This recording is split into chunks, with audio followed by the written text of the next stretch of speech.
language to that effect. The submission of the annex or identification of annex 1.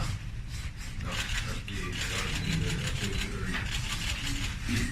this as an annex to our manifestation, my manifestation, with the letter of President incorporated into the enrolled bill, will already identify and definitely ito yung sinasabi namin na hindi kasama sa itemization na pinag-usapan sa bayan.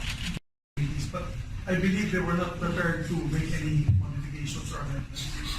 They just wanted to, some of our friends from the other side just wanted to have a special session to approve a particular concurrent resolution. Yan ang gusto nila mangyari para to legitimize the amendments, but they were not going to back to zero sa gusto natin na by come approve version.